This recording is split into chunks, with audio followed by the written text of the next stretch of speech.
like to do with my crew is, and this is updated sometimes frequently, but you can come out here and you can log into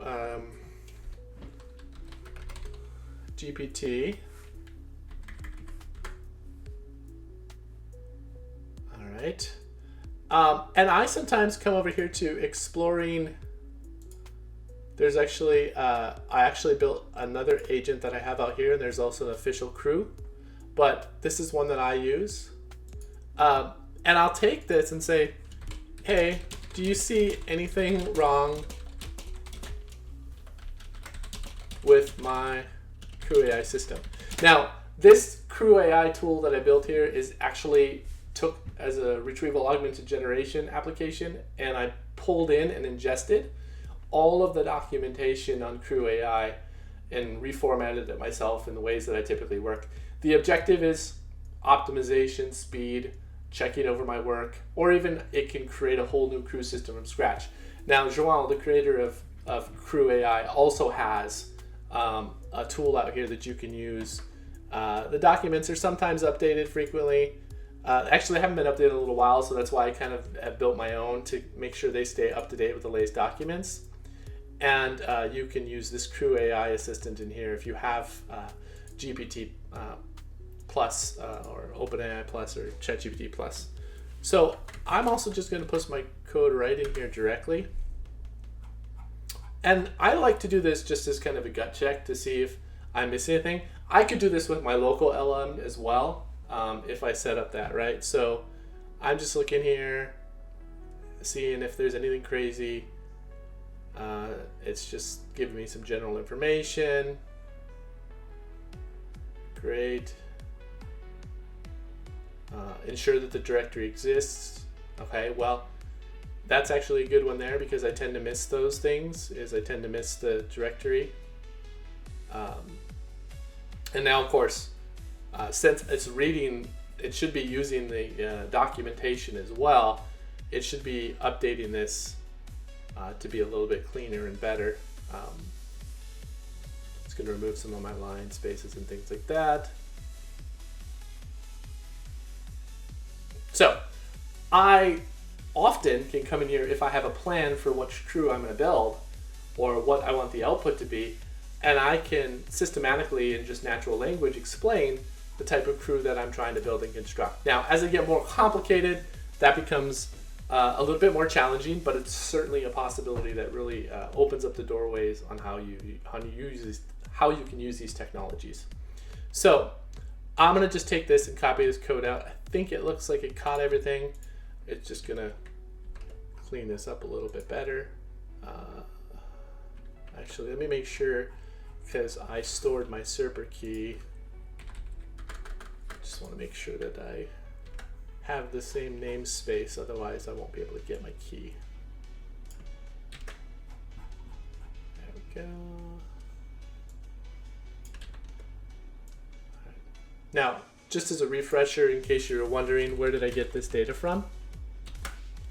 Well, I actually got it from the easy to set up API inside of LM Studio. So we go back to LM Studio here. I downloaded a model, Gemma IT2B. I have that on and active right now. And I can change the prompt here if I want to. I'm going to inject the model. That's the really cool thing about LM Studio is you can also change your prompt here. But I could also change it when I make a call to the API as well. For this instance, I'm just going to make it simple and say, you are an expert at helping my AI agents get the jobs done. All right. And then I'm going to go ahead and load the model back up again. Okay. Now that the model's loaded back in, I am going to go ahead and stop the server, start the server, and you can see that it's ready now to be able to access this. If I didn't want to have an issue with cores, cores can sometimes block your requests. I would turn that off. think I'll be okay with it on right now. I can also save the log files, but this should be ready to go. So how do we get this all running? Well, I'm in my Conda environment and I've installed the Crew AI and the Crew AI tools. And if you remember the name of my script, it's simply, it is, lost my code area here. All right, there we go. It's simply test.py. So let's go ahead and run it, and then we'll kind of watch it and talk through it a little bit, and we'll kind of explain kind of what's happening here. So first I'm going to do Python, I'm going to do Python test.py. All right, so if something happens immediately, we're going to see it because I like to watch the server logs here as well. I'm going to pull this up in two separate windows so we can watch them kind of side by side. Now, this is going to be the raw API response that's happening. As you can see here, there's a format structure that's getting sent over to my API.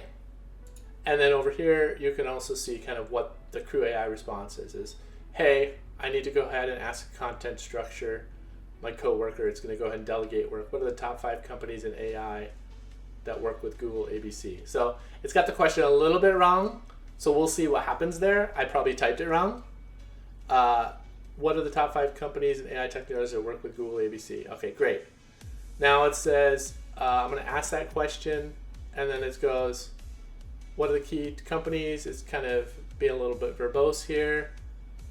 And it actually looks like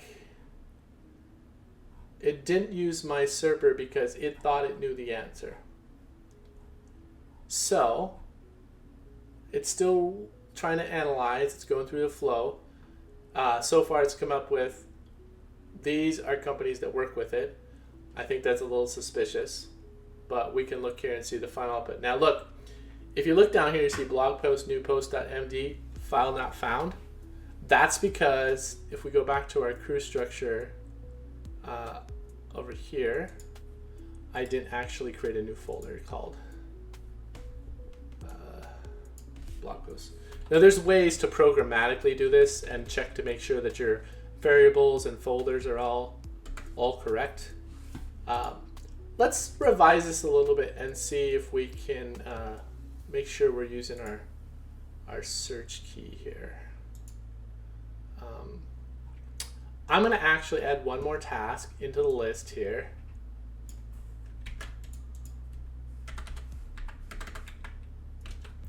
And I'm just going to call it investment research. For the companies that you have identified, can you try to discover their net worth, operating expenses, etc. Okay, and then I'm going to assign this task to the researcher, and I'm going to go ahead and put it sequentially. So I'm going to go investment research, if I can spell it correctly. And I'm going to tighten this up a little bit more because I wasn't very happy with the answer here. Let's see.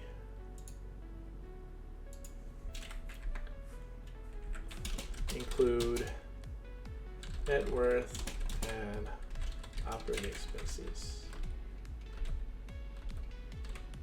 Now, we're not providing a format structure to this, but you will also can go ahead and provide a whole format structure to this particular Crew AI system if you wanted to the end output.